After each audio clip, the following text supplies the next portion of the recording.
Hello, everyone. Happy March. Time for our e-newsletter. My name is Mary Hafey.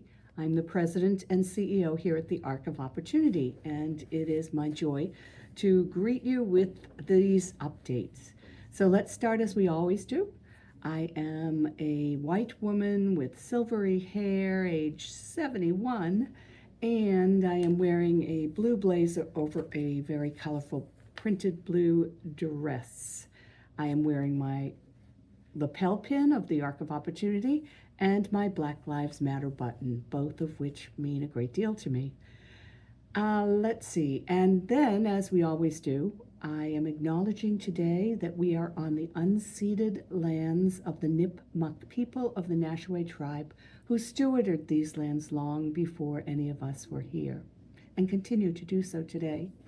So we have a very busy month ahead, and I want to start off by telling you that there's a great article in this newsletter about one of our Department of Elementary and Secondary Education students. Sometimes people wonder if we serve kids here at the ARC, and while we mostly serve adults, the DESE program is a great program for families and for students. The other thing you're going to find out about in this newsletter, and I don't know if you know how much the program participants give back to the community. We are active volunteers on multiple days for Meals on Wheels.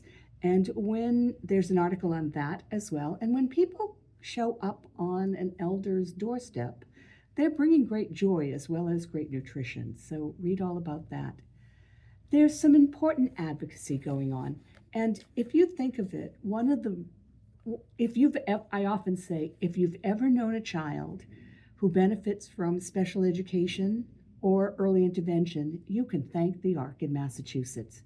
The chapters of the ARC in Massachusetts were among the first to fight for special education.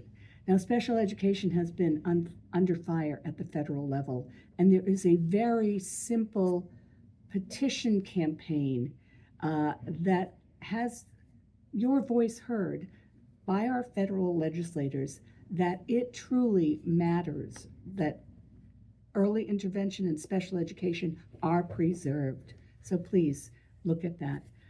There are a few job openings, though our vacancy rate is so much lower than it was during COVID days. I'm proud about that.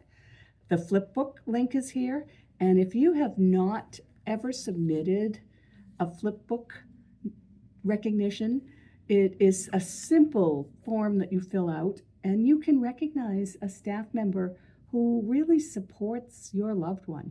And our staff love to read not only the acknowledgments from each other, but when someone from the outside world, so to speak, but part of our family of the ARC, submits one, it really means a great deal. So please, I know you're busy, consider doing that. And the rec calendar is in there. So just a couple of updates. The floor project is completed on the Main Street side of the building, and it is moving fast on the Dahab side of the building. So next time you're in, you can admire the lovely new floors. So that's one thing. I told you last month that we had a water event, a gasket let go on a water filtration machine. And fortunately, it was only overnight. I can't imagine if it had been over a weekend. And that mitigation has gone beautifully. We were fearful at the beginning about the amount of moisture that got into the walls, but because of the mitigation, by Monday morning, now this happened overnight, Thursday to Friday, by Monday morning, there was 0% moisture in our walls, which obviously is good for everyone's health and well-being. The last thing I have is a combo. So you surely know by now that I am retiring, and a couple of things are happening. I could easily have just left, but people seem to want to do some celebrating. So on April 9th, from 4 to 6, there'll be an event here in the building acknowledging my retirement. You are all welcome to come. And on Friday, the 10th, I we'll also be celebrating with the program participants, something that is so meaningful to me. Families are welcome. So you're welcome at either of those things. I think we're hoping you'll RSVP so we can plan for food. I was asked what I wanted to do to sort of leave my mark on the organization.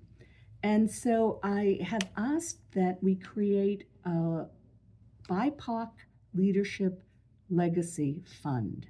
You know, in the tenure that I've been here, this organization has really transformed to really represent the communities we live in and the people we support. We're a much more diverse organization than we have ever been and will continue to be.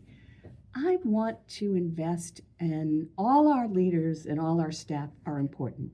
And yet for so many years, people who are Black, Indigenous, or people of color have not had the same advantages that others have. So I have asked that the Mary Heafey BIPOC Leadership Legacy Fund be established. And while we're still working out details, I'm inviting you and hoping you will think about making a gift to the fund. It won't benefit me, that was never the intent, but it will invest in leadership development of some of our staff that historically have been underrepresented in leadership. I'm excited about it. We need to work out the details. It may be something as simple as once a year, people can, BIPOC individuals staff can apply for a grant and propose how they will advance their leadership. That's rough, but that is the gist of it. I'm inviting you all to think about, will you join me in investing in the leadership development of our BIPOC staff in addition to what we already do for all staff? So that's the scoop. There's so much in the newsletter. Please look at it. And next month, we will be in the 1 month overlap between incumbent CEO and incoming CEO. So the April newsletter will be done by Ryan and I jointly. And I'm so excited for you to get to know him as you've gotten to know me over the years. Be well, everyone. And I guess we're going to guess as to when the snow will go away. I'm thinking May, but I hope you're more optimistic about that than I am. Be well.